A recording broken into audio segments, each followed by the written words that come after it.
Mana? Siapa? Bagaimana kabarnya hari ini?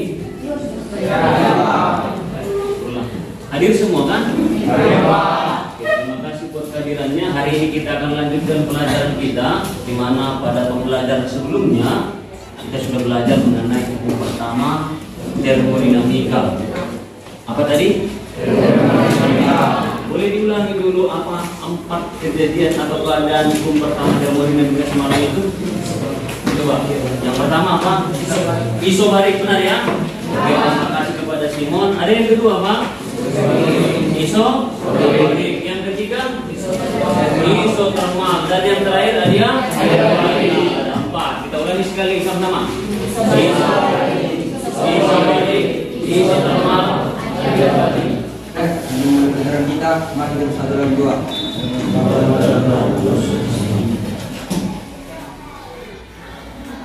Dua selesai. Adapun yang perlu kita ambil nanti yang menjadi tujuan pembelajaran kita hari ini, ada beberapa nanti di sini, ada 3. Mungkin yang dekatlah dengan layar. Boleh dibacakan yang pertama, Andika? Tadi dapat menganalisis penggunaan prinsip hukum kedua termodinamika pada prinsip mesin pemanas atau mesin Carnot. Melalui bahan pengajar, media, dan PKBD dengan benar. Baik, harapannya ketika kita sudah analisis penggunaan prinsip hukum kedua termodinamika pada prinsip mesin pendingin melalui bahan ajar, media, dan PKBD dengan benar. Baik. Udara dingin dari AC itu asalnya dari mana ya? Padahal udara luar biasanya lebih panas. Lalu bagaimana AC ini bisa dibikin dalam satu ruangan yang dingin? Di video ini kita akan membahas semua hukum-hukum fisika mengenai sistem AC. Jadi sistem AC menggunakan prinsip-prinsip termodinamika. Udara yang keluar dari kotak AC ini asalnya dari ruangan itu sendiri. Jadi AC ini sebenarnya cuma bersirkulasi udara di dalam ruangan. Namun agar udara yang disirkulasi itu suhunya inilah keseimbangan yang saya maksud, sehingga tidak terjadi lagi perpindahan kalor alias proses pendinginan udara akan berhenti. Agar proses pendinginan udara ini terus berlanjut, maka suhu evaporator harus dijaga agar selalu dingin. Bagaimana caranya? Kalau dari udara yang pindah ke evaporator akan dipindah. Apa tadi yang ditunjukkan di layar itu? AC, ya, AC. Sistem kerja AC itu salah satu daripada hukum kedua termodinamika. Sebenarnya nanti ada 2, ya, suhu yang panas. Kalau dikatakan nanti ini suhu berarti T, ini pun suhu T. Tetapi dalam aturan nanti D yang di atas itu yang memberi, lihat alurnya tanda panah. Ini kalau high katanya, lalu ini kalau di dingin. Kalau kita bicara kalau juga sama, ini I. Yang masuk itu namanya 1. Digunakanlah, diproseslah itu di dalam. Kita lihat tanda panahnya. Siapa lebih besar? Q1. Berarti Q1 sama dengan W ditambah Q. Dari atasnya W sama dengan apa? Q1 dikurang Q. Pak, tadi kita berbicara ke sana banyak cerita mengenai efisiensi. Silakan.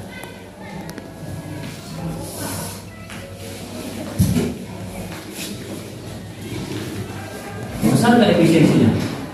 Mantap aja punya mesin itu. Bagus nggak mesinnya? Nggak bagus. Kenapa nggak bagus? Oh, dimakannya 80. Oh, digunakan untuk bekerja hanya 20. Berapa efisiensinya? 25%. Coba berarti belum masih pendapat satuan. Coba kamu ada sini. Silakan. Untuk di mesin yang panas kan yang masuk itu yang dari T1 yang panas. Kalau yang mesin ini energi yang masuk itu yang dari yang bersuhu dingin. Oke, terima kasih kepada Simon. Itu yang dia katakan bahwa yang masuk Pak katanya di sini adalah yang dingin full. Yang pertama untuk mesin pemanasnya dari panas menghasilkan usaha dan pembuangannya dibuang. Sedangkan untuk mesin pendingin dari dingin dan usaha digabungkan menghasilkan panas. Apanya?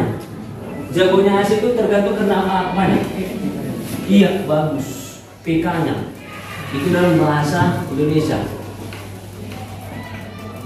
Kalau dalam bahasa Inggris koefisien performansi namanya. Dibandingkan dalam bahasa Indonesia, performansi koefisien.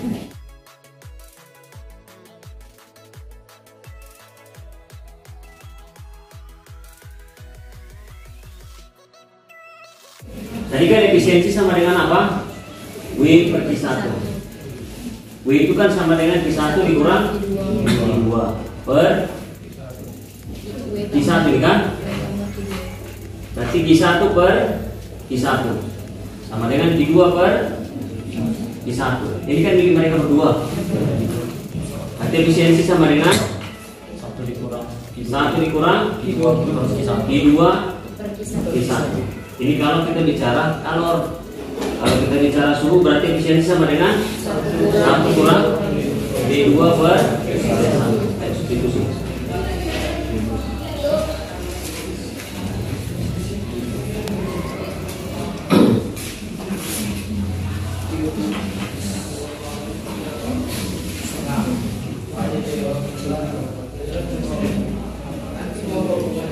Seribu. Pindahkan D2 per 1000 ke sana langsung. Iya. Sama dengan 1 dikurang 300 per 100 kurang 30 per 100, 3 per 10 kan? Iya kan sama itu? Iya sama itu. Oke. Jadi setiap kelompok akan saya minta mengerjakan PKPU ini, tapi kita bergantian saja. Ya, bergantian. Di sini ada meja untuk air yang panas. Dan di sini ada meja untuk air yang dingin. Peralatannya semua sudah lengkap kan? Kelompoknya semua sudah lengkap. Baik. Sambil menunggu kawannya bekerja, kamu boleh baca dulu. Ini, silakan. Kelompok 1 dan 2 ini balonnya. Ambil sendiri. Silakan. Ini kelompok berapa? Kelompok 1, kelompok 2 mana?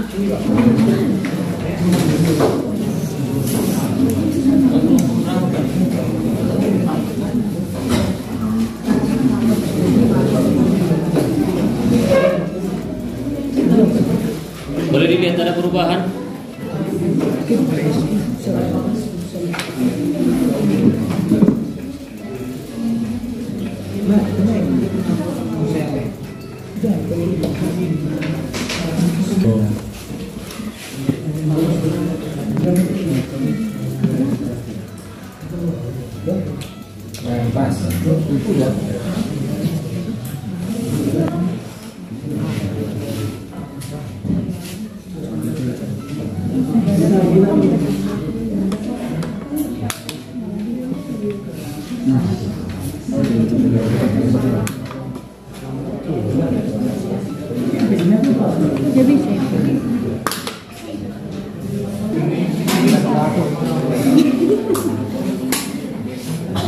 Tapi berhasil aku pesa.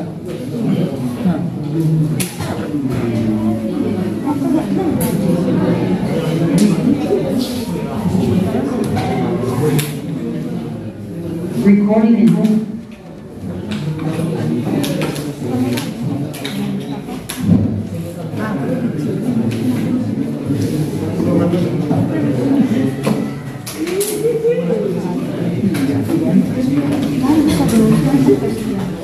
Apa beda sih? Sama. Aturan di sini ya. Samanya.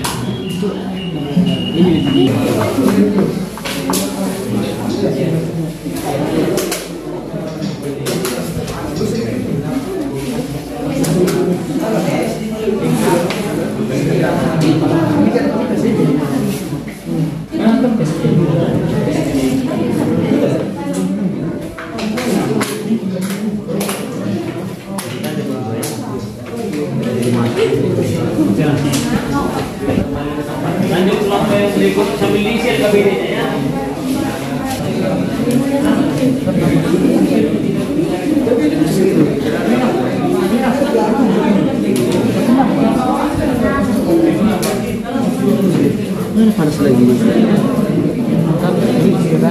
panas lagi dulu.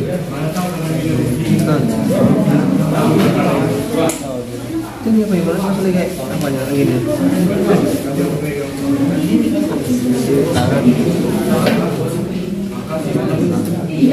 Setelah itu baru lagi nanti kita sama. Kalau orang-orang bikin gitu ya. Berkurang ya tuh. Berkurang ya.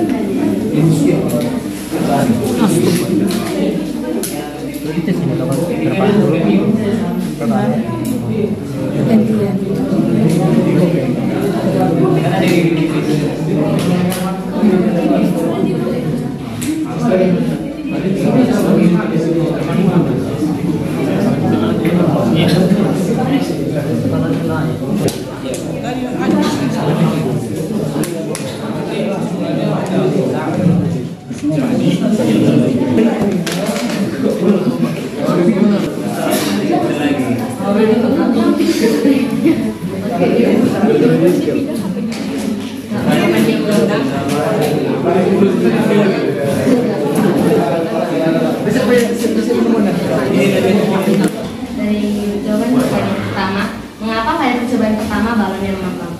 Karena kalau berpindah dari suhu air panas ke suhu yang rendah, yaitu balonnya, sehingga sebelumnya balon tersebut berpartikel padat, karena kena panas dia berubah menjadi partikel gas yang punya peraturan, sehingga menyebabkan balonnya semakin besar atau mengembang. Dan untuk pertanyaan kedua, mengapa pada percobaan kedua balonnya menyusut? Karena pada percobaan kedua balonnya sudah bersuhu tinggi, kalor yang ada pada balon akan berpindah pada air es hingga balon tersebut menyusut dan perpindahan dan partikel gasnya berubah menjadi partikel padat. Oke, terima kasih untuk kelompok 1. Kita berikan tepuk tangan untuk kelompok 1. Karena balon menempel pada layar botol, maka balon akan dipanaskan oleh botol tersebut sehingga gas di dalam balon akan memuai. Pertanyaan kedua, mengapa pada percobaan kedua balon menyusut? Karena pada keadaan terakhir balon itu mengembang sehingga partikel gas tidak akan memuai sehingga balon akan menyusut. Baik, terima kasih untuk kelompok Andika. Tepuk tangan untuk kelompoknya. Lagi kesimpulannya saja, apa yang bisa ditarik kesimpulan dari kelompok ini? Silakan. Kesimpulan yang kami dapat dari percobaan ini, pada percobaan pertama itu balonnya mengembang karena ada kalor yang berpindah dari panas ke balon yang akan mengakibatkan volume dan tekanan pada balon itu bertambah. Sedangkan pada percobaan kedua, balon itu menyusut karena kalor yang dari balon tadi berpindah ke air dingin yang mengakibatkan volume dan tekanan dari balon itu akan berkurang. Jadi pada percobaan ini lebih condong ke Alasannya?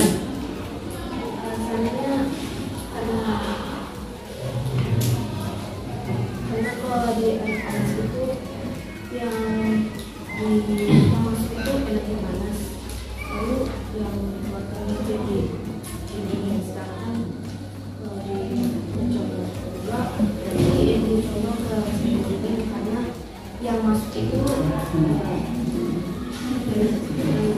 ini sedangkan yang keluar itu Bang, kalau dalam itu akan bergerak masuk ke dalam, maka gas yang dalam itu akan bergerak mendorong, maka timbullah balon yang mengembangkan dorong.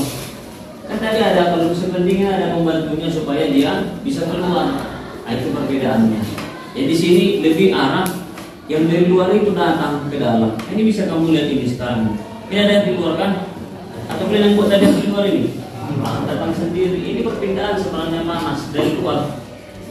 Wah, panas dari dalamnya keluar. Kalau sini, panasnya dari luar diserap ke dalam. Apa gitu dia?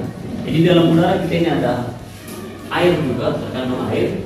Maka air yang dari lingkungan itu yang ada di sini, yang ada di dinding. Boleh. Di sini tidak ada pendorong dia untuk mendorong dingin yang ada dalam air kita ini terdorong ke dalam itu apa tadi bejana tadi apa tadi botol minum tadi.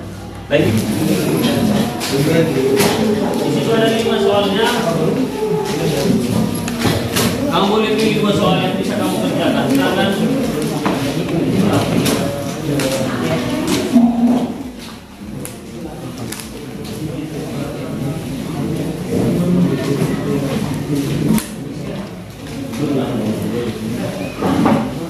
tampilkan videonya ya.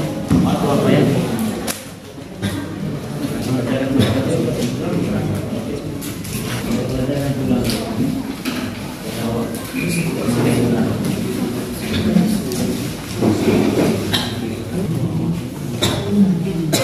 Dikerjakan sendiri.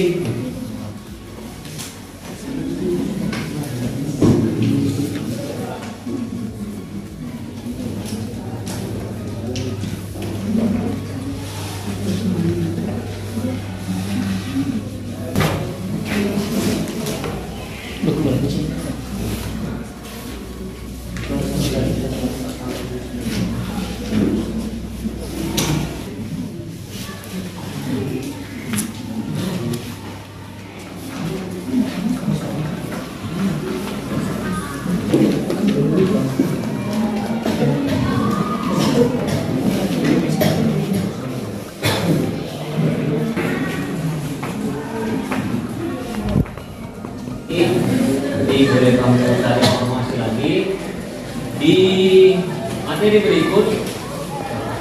Nanti kamu boleh pelajari pelajaran kita berikutnya. Apa topik berikut coba lihat dulu di bab berikutnya.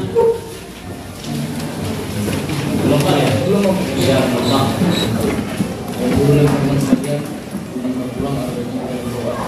Belum.